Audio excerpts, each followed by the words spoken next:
Meu nome é Maia, tenho 30 anos, moro em Charlotte e sou casada com Caleb. Trabalhávamos duro, eu dava aulas particulares à noite, ele fazia horas extras. Juntávamos tudo em uma conta com um objetivo claro. A entrada de uma casa, um colchão de segurança, um plano que nos desse paz.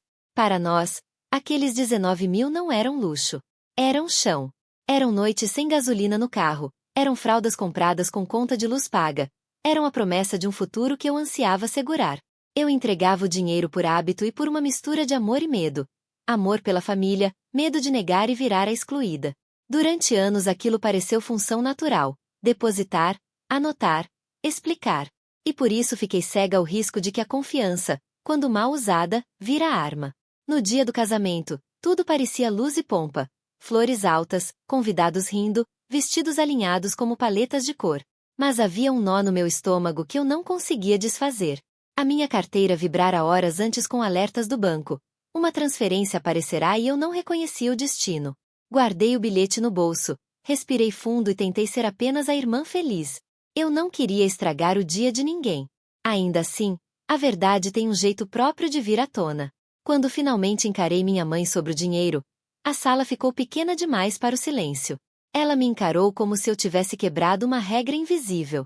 Você está nos chamando de ladrões? Ela gritou, e a palavra explodiu como vidro.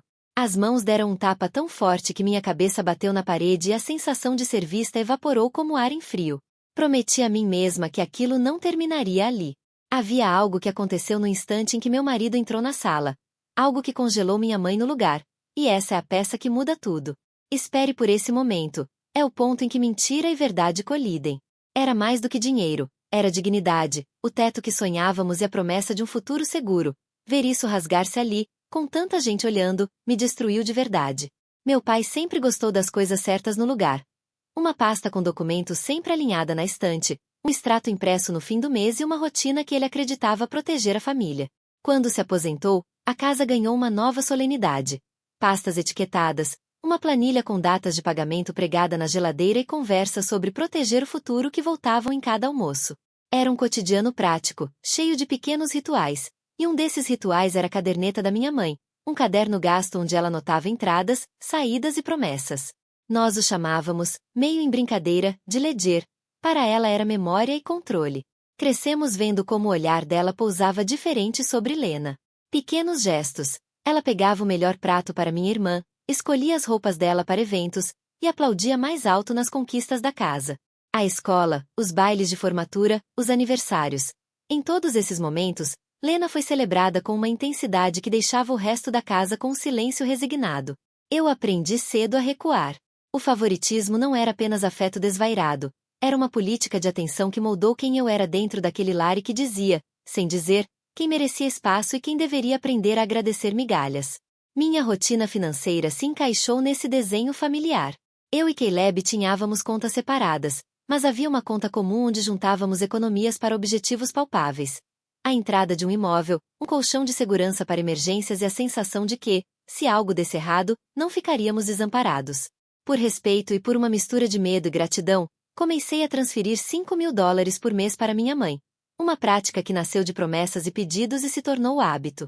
No início, eram devoluções de favores, ajuda com uma dívida que ela dizia ter. Depois, virou quase que uma obrigação moral, uma forma de manter a paz na mesa. Com o tempo, a confiança normalizou a dependência. Passei a justificar as transferências. É para a família, é por segurança, é um empréstimo que ela vai devolver.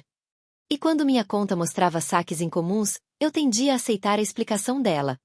Afinal, ela sempre tinha uma justificativa pronta: pagamento de um fornecedor, taxa da igreja, um imprevisto no conserto do carro. A rotina de doar sem questionar me costurou a uma vulnerabilidade institucionalizada. O ledger guardava tudo, e eu confiava nas margens escritas pela mão que me criou. Houve indícios, porém, de que algo mudará. Pequenos vazios de informação começaram a surgir. Um comprovante que faltava, um extrato com uma linha apagada, uma conversa que eu ouvi pela fresta da porta em que Lena e minha mãe riam de um gasto inevitável. Eram migalhas, mas o padrão começou a formar um caminho.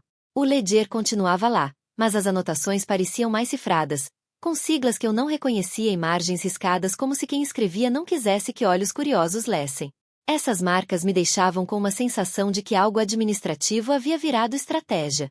O relacionamento entre minha mãe e Lena ganhou uma espécie de urgência nos meses que antecederam o casamento do meu irmão.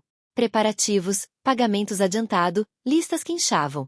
A festa exigia um gasto e, naquele contexto, a economia da família passou a ser vista por alguns como um recurso a ser administrado com mão firme. Eu senti, pela primeira vez, um incômodo que não vinha só do coração, mas de uma suspeita administrativa. Algo no fluxo do dinheiro estava diferente. Vi faturas que não batiam, calendários com notas em tinta diferente e conversas que cessavam quando eu entrava no cômodo. Recordo, ainda, pequenos episódios da infância que hoje soam como sinais premonitórios. O presente escolhido para Lena na festa da escola. A vez em que meu pai pagou um concerto com um cheque que eu jurava ser meu. O olhar complacente quando alguém esquecia de me convidar para uma foto de família. Esses momentos se empilharam e construíram um terreno onde, mais tarde, uma acusação e um roubo financeiro se tornariam plausíveis. E, quando comecei a notar as falhas no ledger, percebi que já havia um poço entre confiança e controle. Um espaço onde quem tem acesso às regras pode reescrever as justificativas e transformar gentileza em tomada de posse. E eu finalmente notei. Nos meses que antecederam o casamento, comecei a mapear, sem querer, o fluxo do dinheiro que eu costumava confiar. A conta onde guardávamos as economias para a entrada tinha um nome claro. Fundo Casa, Maia e Caleb. Era uma conta conjunta em um banco regional. O app mostrava transferências e recibos com horários e números de transação. Eu costumava olhar o saldo no fim de cada semana, verificar se as entradas de $5.000 tinham caído como combinado e anotar o progresso numa planilha simples no computador. Aquela rotina dava um tipo de sono, pequenas certezas em dias imprevisíveis. A primeira reação foi confundir-me. Havia um depósito grande e inesperado? Tentei traçar o caminho. A transação constava como retirada em caixa, realizada às 14h27 do dia anterior. Horário em que eu e Caleb estávamos almoçando fora. Ele tinha o recibo do cartão. Não reconheci o número do caixa. Verifiquei alertas. Não havia notificação push naquele momento. A única notificação havia sido enviada às 2h13 daquela madrugada e depois apagada. Quando pedi ao banco o extrato detalhado, a versão que me entregaram tinha linhas rasuradas e um código de operação pouco claro, algo que me deixou inquieta. Nos dias que se seguiram, reuni sinais menores que, juntos, começaram a formar um padrão. Encontrei um recibo amassado numa bolsa que não era minha, com a assinatura de um fornecedor de vestidos do qual meu irmão lembrava-se vagamente. Perguntei sobre aquilo a Lena, e ela respondeu com risos nervosos. Um vizinho comentou ter visto minha mãe sair tarde uma noite em direção ao centro comercial, levando uma sacola volumosa. Outra vez, ouvi no meio da madrugada uma conversa abafada entre minha mãe e minha irmã, palavras recortadas sobre fazer o impossível e não deixar transparecer. Pensei. Mas pequenas coisas se conectam. Pensei nos motivos. O casamento de Lena estava virando uma produção dispendiosa. Vestidos caros, locação de salão, buffet que parecia não aceitar cortes. Lena mantinha uma imagem cuidada nas redes, e talvez, imaginei, o custo de manter aquela estética tivesse colocado sob pressão. Minha mãe, por sua vez, sempre se mostrou uma mulher de aparências. Para ela, a festa era uma vitrine. Gastar para que os outros vissem era uma prioridade. Havia, além disso, um histórico de pequenas dívidas do lado da família que ninguém discutia abertamente, contas pagas às pressas e justificativas que sempre chegavam com um sorriso. Mesmo assim, eu queria acreditar que havia explicação razoável. Procurei por e-mails, conferi históricos, abri a lixeira do meu e-mail pessoal e da conta conjunta. Encontrei uma captura de tela num grupo de mensagens antigas, uma imagem de uma transferência com valor parcial e um número de referência que não batia com o extrato do banco. Outra pista veio do meu celular, uma notificação de banco que foi apagada, mas a pré-visualização ainda mostrava período de retirada. 14h05, 14h27. Um registro de câmeras do shopping, pedido por uma amiga distraída, mostrou uma mulher com casaco parecido saindo nas mesmas horas do saque. De costas, parecia minha mãe. A minha intuição mudou definitivamente numa manhã, pouco antes do casamento. Estava ajeitando os últimos preparativos quando decidi, com o coração acelerado, conferir a planilha pela última vez. Abri a conta no app, rolei os lançamentos e os olhos se fixaram naquela linha. Retirada do dia anterior, 19.000, destino, retirada em caixa, e ao lado, um número de caixa que eu não reconhecia. Nessa hora, soube que não podia mais fingir ignorância. Resolvi investigar com cuidado. Não queria um escândalo, queria provas. Ainda havia tempo antes da cerimônia. Prometi a mim mesma encontrar cada peça do quebra-cabeça, recolher provas e decidir com calma como expor a traição sem precipitação inútil. A cerimônia tinha aparência de perfeição estudada. Lustres pendurados, mesas com toalhas impecáveis, candelabros que lançavam reflexos nas taças. Havia aquele cheiro doce de flores e bolo, e uma música suave preenchia os intervalos dos cumprimentos. Sentei numa mesa discreta, observando as pessoas que sorriam e fingiam normalidade. Meu irmão sorria como se nada existisse além daquele momento. Lena brilhava como a noiva ideal, cada detalhe do vestido desenhado para encantar. Enquanto o fotógrafo clicava, meu celular vibrou com uma notificação do banco. Pedi licença, olhei a mensagem e senti o estômago despencar. Ali estava o registro da retirada, $19.000, feita no dia anterior. Guardei o aparelho e tentei ser a irmã que a festa exigia, mas a sensação de traição crescia a cada segundo. Não queria criar alvoroço. Queria provas.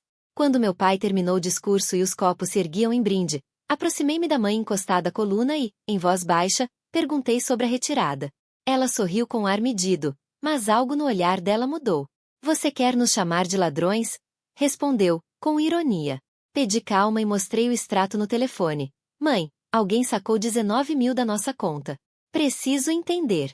O tilintar dos talheres pareceu silenciar. O riso seco dela cortou o ambiente. Antes que eu completasse, a mão dela se levantou e me acertou com um tapa tão forte que o estalo ecoou nos quartos do salão. Minha cabeça bateu na parede. A sensação de ardor subiu pelo rosto. A música interrompeu, e o fotógrafo cessou o clique como se o tempo tivesse decidido pausar. Vi mãos cobrirem bocas. Alguém começou a gravar com o celular.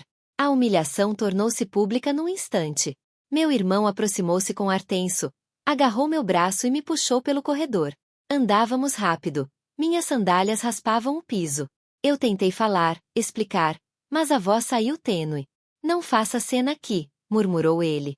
A porta abriu e a luz da rua invadiu, revelando rostos de vizinhos e curiosos. Senti que minha bolsa pesava menos. Alguns papéis haviam sumido. Havia sinais de que alguém revirara minhas coisas. Pela fresta da porta, ouvi minha mãe berrar que eu a acusava de desonrar a família. E vi Lena, ao lado do aparador, com um envelope nas mãos que cintilava levemente sob a iluminação. Num gesto rápido, ela escondeu o envelope dentro do corpete do vestido, o tecido cerrando como se o objeto fosse parte do próprio corpo. O movimento foi tão veloz que minha mente demorou a entender o que vira. O envelope era a peça que faltava. Fiquei ali, apoiada na soleira, tentando recuperar a respiração, quando a entrada do salão se agitou. Caleb, meu marido, voltava apressado, a face molhada de suor. Ele atravessou o salão, olhou comigo para a cena e parou. Parou como quem foi atingido por algo que não esperava. Seu olhar fixou-se em Lena, no envelope meio escondido, e ficou imóvel. Naquele instante, o ar pesado da sala se condensou em silêncio absoluto, e eu soube que o equilíbrio daquela noite podia se alterar com um simples passo dele. Alguém ao lado começou a gravar e, em segundos, telas acenderam como olhos. Vi reflexos de celulares iluminando rostos que antes sorriram. Um copo caiu e quebrou. O som cortou a atmosfera. O fotógrafo cessou os cliques, e o buffet silenciou. Pessoas trocaram olhares rápidos, alguns expressando pena, outros curiosidade voraz. Procurei por uma mão amiga e, por um momento, não encontrei ninguém. Minha respiração ficou curta. Senti o peso do julgamento como uma mão no peito. Vi papéis espalhados no chão e a bolsa remexida. Algo importante havia sumido. A humilhação pública não era só verbal. Estava registrada em imagens que circulariam naquele salão e talvez além. Quando Caleb entrou, houve uma quebra no ar. Ele pisou, olhou, e o rosto dele congelou ao perceber algo. Um detalhe minúsculo que, para mim, tinha o tamanho de uma sentença. Fiquei observando a expressão dele, esperando uma reação imediata, um passo em minha defesa. Mas ele ficou parado, como se também precisasse juntar as peças. Esse instante, em que ele hesitou, transformou a noite. Foi ali, com o salão em silêncio e as telas brilhando, que percebi que a verdade e a mentira começavam a se enfrentar. Real. Caleb puxou minha mão com firmeza e me arrastou para fora do salão antes que a palavra ladrão pudesse se repetir mais uma vez. No corredor, ele colocou a jaqueta sobre meus ombros e falou baixo, como se cada sílaba fosse uma tábua que me segurava. Respira comigo. Vamos para o carro. Eu ligo para a polícia. As pernas tremiam, o rosto ardia onde a mão da minha mãe havia batido, e eu sentia a humilhação como se estivesse encharcada. Ao mesmo tempo, um fio de clareza começou a entrar. A noção de que aquilo precisava virar registro, prova, ação. No estacionamento, Caleb ligou para a delegacia. A voz do atendente soou mecânica, mas orientadora. Fiquem onde estão, uma viatura já está a caminho. Não mexam em nada até os agentes chegarem. Enquanto esperávamos, ele me fez sentar e começou a anotar o que eu lembrava. Horários, quem estava onde, o que havia acontecido minutos antes do tapa. Aquilo era prático e tornou o turbilhão em algo administrável. Pediu também que eu não tentasse deletar nada no telefone. Era preciso preservar mensagens e notificações. Cada detalhe poderia ser uma peça. Quando os policiais chegaram, fizeram as perguntas com a frieza confortável de quem faz aquilo sempre. Registraram a ocorrência, tiraram fotos do meu rosto inchado e da roupa suja. Anexaram também uma declaração preliminar ao boletim. Explicaram sobre a possibilidade de medidas protetivas e recomendaram que eu procurasse o hospital para exame, já que a agressão física poderia gerar laudos importantes. O policial me disse que vídeos e gravações de terceiros eram provas valiosas, e eu me lembrei das telas acesas no salão, dos flashes de celulares que haviam apontado para mim no momento do tapa. Caleb correu de volta ao salão 2 vezes, pedindo aos convidados para salvarem gravações e mandarem para nós. Uma amiga chamada Sarah enviou 3 vídeos em poucos minutos. Um mostrava a discussão, outro tapa e um terceiro capturava Lena segurando o envelope encolhido no vestido. Aquilo, que no momento parecia uma exposição cruel, virou sinal de esperança. Cada frame era uma testemunha muda que podia desmontar a narrativa construída contra mim. Pedimos ainda a 2 pessoas que gravaram que transferissem os arquivos em alta resolução e que assinassem declarações dizendo quando e como haviam gravado. Fomos ao hospital. No setor de emergência, enfermeiras anotaram tudo: hora chegada, pressão arterial, pequenas escoriações, e fizeram um exame para checar qualquer trauma interno. O médico disse que eu deveria fazer um laudo de corpo de delito, um documento essencial para o processo, e encaminhou para a realização de ultrassom e observação. Enquanto esperava, tirei fotos das manchas no rosto, salvei mensagens, capturei telas do extrato com a linha da retirada e enviei tudo para um e-mail reservado criado apenas para o caso. Anotar e digitalizar virou uma tarefa de sobrevivência. De volta em casa, Caleb ligou para o banco, informou o furto e pediu o bloqueio temporário da conta conjunta. O gerente, com voz controlada, solicitou a documentação e prometeu abrir um processo administrativo para rastrear a origem do saque. Pedi que imprimissem extratos detalhados, com horários e registros de caixas eletrônicos. Cada número poderia ser uma pista. Também entramos em contato com o advogado indicado por um amigo de trabalho. Ela orientou como preservar evidências digitais, pedir logs ao banco e solicitar perícia técnica, caso fosse necessário levar o caso adiante. Enquanto isso, as gravações do salão já começavam a circular em grupos de WhatsApp, e eu sentia a contradição. A mesma exposição que me envergonhava agora servia de armadura. Alguém havia filmado o momento em que Lena guardava o envelope. Outra pessoa registrou a retirada de coisas da minha bolsa. Pedimos à amiga que fez a filmagem original para entregar o arquivo em alta resolução e assinou uma declaração presencial sobre quando e como gravou o vídeo. Esses pequenos atos organizacionais faziam o peso do acontecido virar material processual, e não apenas um rumor. A noite terminou com a polícia recolhendo declarações, um boletim formal e a promessa de investigação. Eu, que havia chegado ao salão para celebrar, agora precisava transformar dor em estratégia. Passei horas organizando pastas, fotos datadas, cópias do extrato, nomes e telefones de testemunhas, prints de mensagens e backups dos vídeos. Caleb fez cópias físicas e gravou tudo em um disco rígido, para não depender apenas do celular. Antes de dormir, revi os passos do dia e senti algo mudar dentro de mim. O que começou como humilhação ganhou contornos de responsabilidade, não apenas minha, mas de quem permitiu que o traço da confiança virasse instrumento de perda. A decisão foi tomada. Eu não recuaria. Havia danos a reparar e responsabilidade a cobrar. Ninguém tiraria de mim aquilo que eu havia economizado com suor. Amanhã íamos formalizar a queixa no banco, marcar a perícia e conversar com o advogado sobre as medidas judiciais possíveis, civis e, se necessário, criminais. A humilhação havia se transformado em um roteiro de ação, e, pela primeira vez naquela noite, senti que havia um caminho para a justiça. Não buscava vingança, queria apenas justiça, reparação e a chance de reconstruir o que perdemos completamente, e eu não pararia até ver isso acontecer finalmente hoje. A investigação começou com a frieza dos números. O gerente do banco acionou a equipe de fraudes e técnicos começaram a vasculhar logs, metadados, IPS de acesso e timestamps das notificações. Um perito mostrou que a retirada de 19 mil fora registrada em um terminal cujo horário não batia com o comprovante que eu e Caleb tínhamos. Havia ainda um alerta apagado às 2h13 da madrugada. Esses detalhes, técnicos e secos, soaram como provas diante do nosso desconforto. Quando a polícia convocou depoimentos, o ambiente familiar mudou de maneira visível. Minha mãe negou tudo com a habitual combinação de raiva e autocomiseração, contando histórias de sacrifício que, segundo ela, justificavam gastos.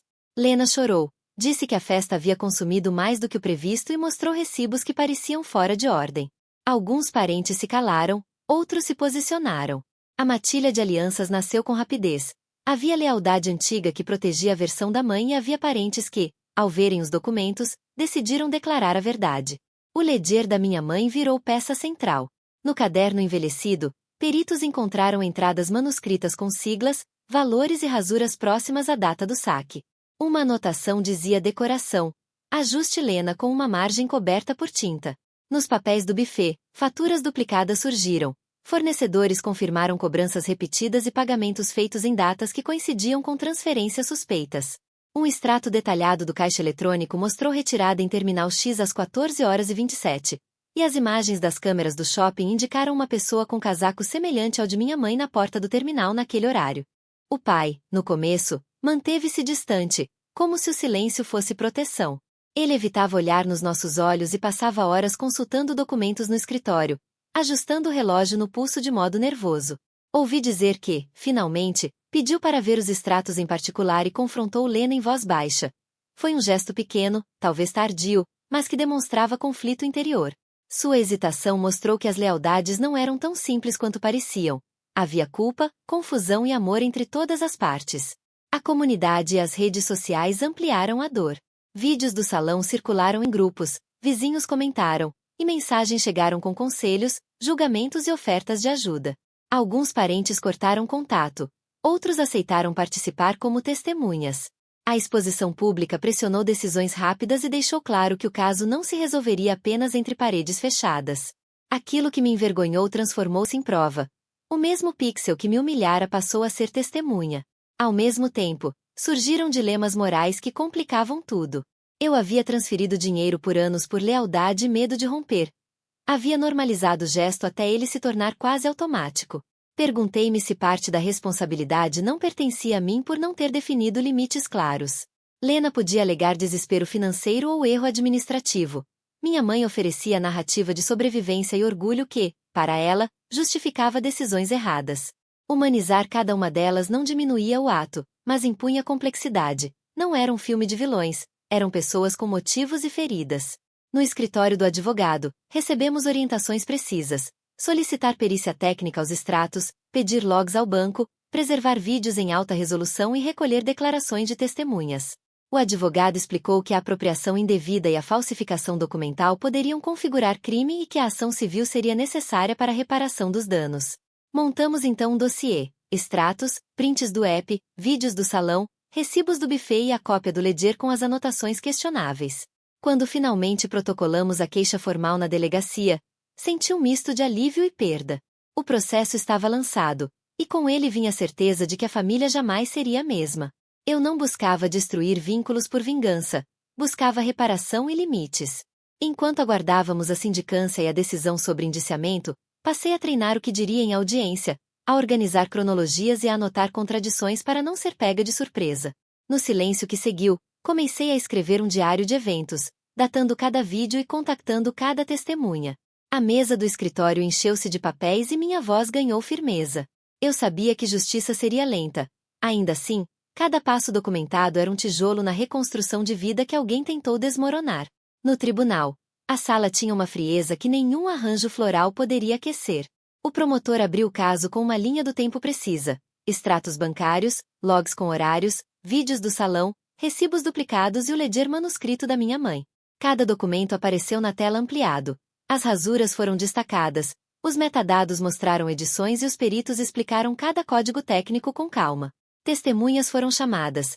A amiga que gravou a discussão, o fotógrafo que flagrou o envelope no corpete de Lena, o vizinho que reconheceu o casaco próximo ao caixa eletrônico. Os depoimentos se encaixaram como peças de um quebra-cabeça. A defesa tentou desacreditar os arquivos, alegando manipulação, mas o perito do banco rebateu com IPS e registros do terminal que confirmavam a retirada. O momento crucial aconteceu quando pediram que Caleb se pronunciasse. Ele entrou com serenidade contida e descreveu o que havia visto ao chegar atrasado. Minha mãe saindo discretamente do salão com um pacote, guardando algo no carro. O detalhe minucioso sobre o passo que a denunciava. A gravação de uma câmera externa do estacionamento mostrou exatamente a cena que ele descreveu. A imagem era pequena, mas suficiente para colocar em xeque a versão de inocência. Com provas técnicas, a estratégia de negação da defesa desabou. O promotor pediu ressarcimento integral dos $19 mil, além de medidas para reparar danos morais. Foi sugerido acordo com devolução parcelada. A promotoria, no entanto, reforçou a necessidade de responsabilização criminal diante das evidências de apropriação indevida e do episódio público de agressão. O juiz ponderou, ouviu as partes e, alguns dias depois, proferiu a sentença. Condenação por apropriação indevida, obrigação de restituir o valor e imposição de medidas protetivas. A repercussão na comunidade foi imediata. Alguns parentes distanciaram-se, outros deram apoio prático e emocional. Vizinhos que antes frequentavam a casa dos meus pais passaram a evitá-la. Grupos de mensagens discutiam o caso e ofereciam solidariedade. Para mim, a decisão judicial representou reconhecimento público do erro cometido contra mim, mas também abriu feridas que não se curavam só com uma sentença. No banco privado das emoções, houve momentos ambíguos. Lena compareceu em audiência e, com voz trêmula, confessou ter participado de decisões erradas sob pressão do custo do casamento. Suas palavras não apagaram o que ocorreu, mas mostraram que havia mais camadas de vergonha e medo do que eu imaginara. Minha mãe, por sua vez, manteve negações incertas. As anotações do ledger e os testemunhos diminuíram sua capacidade de sustentar a versão. Ao final, além da reclamação criminal, movemos ação civil para recuperar custos e danos morais. O juiz homologou um plano de restituição e manteve as ordens de proteção. Recebemos um comunicado formal do banco confirmando a abertura de um procedimento administrativo que poderia fortalecer a ação contra os responsáveis pela movimentação irregular. Sair do tribunal foi sentir um peso deslocado. Justiça formal, sem cura instantânea. Decidi então traçar limites claros. Aceitei pequenas reconciliações condicionais, telefonemas mediados, encontros supervisionados, mas recusei retomar a intimidade que antes havia sido violada. Preferi preservar a estabilidade da minha família escolhida. Caleb e eu reconstituímos nossas finanças, abrimos novas contas e blindamos o que era nosso.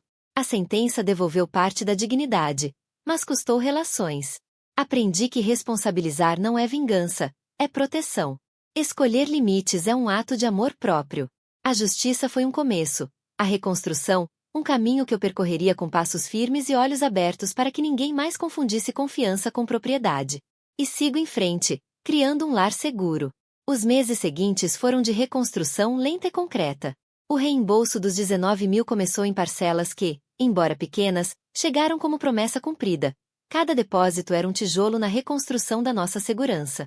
Abrimos contas separadas, mudamos senhas e fizemos um inventário de documentos. Caleb cuidou das planilhas com paciência. Eu marquei consultas com terapeuta e com uma advogada de confiança. Aprendi que proteger o futuro exige mais que raiva, exige rotina e limites bem traçados. Adotei rituais simples que me devolveram parte da calma. Caminhar ao amanhecer, escrever 3 coisas pelas quais sou grata e recusar telefonemas que me puxavam para o antigo ciclo. Amigos que se mantiveram ao meu lado vieram jantar, trouxeram sopas e companhia. Susan e Robert tornaram-se extensão da nossa família. A presença deles ajudou a restaurar confiança onde antes havia medo. As relações com meus pais mudaram definitivamente. Mantivemos contatos burocráticos por meio de advogados. A intimidade acabou. Havia dias em que o peso da perda vinha como uma maré, e também houve momentos leves, uma tarde de parque, o riso de um sobrinho, que me lembravam do que era importante. Entendi que perdoar não era um bilhete de volta para a história antiga, mas um limite que eu desenhava para preservar minha paz. Enterrei simbolicamente o ledger velho, um gesto que não apagava o passado, mas marcava uma escolha. Recebi a chave da nossa nova casa numa manhã de domingo. Segurei-a com mãos que sabiam o custo da segurança. Agora digo com clareza, eles tiraram um dinheiro, não tiraram minha voz nem o futuro que escolhi construir. Se esta história tocou você, compartilhe abaixo. Sua experiência pode ser o mapa que alguém precisa para traçar limites e recomeçar. Peça ajuda quando precisar. Você não está sozinha, procure apoio sempre. E você, o que achou desta história? Deixe seu comentário, quero muito saber a sua opinião. Se esta história mexeu com você, deixe seu comentário contando qual tema você gostaria de ver no próximo vídeo. O seu feedback é muito importante para mim. Não esqueça de curtir e compartilhar este vídeo. Assim mais pessoas podem se inspirar e encontrar força na própria jornada.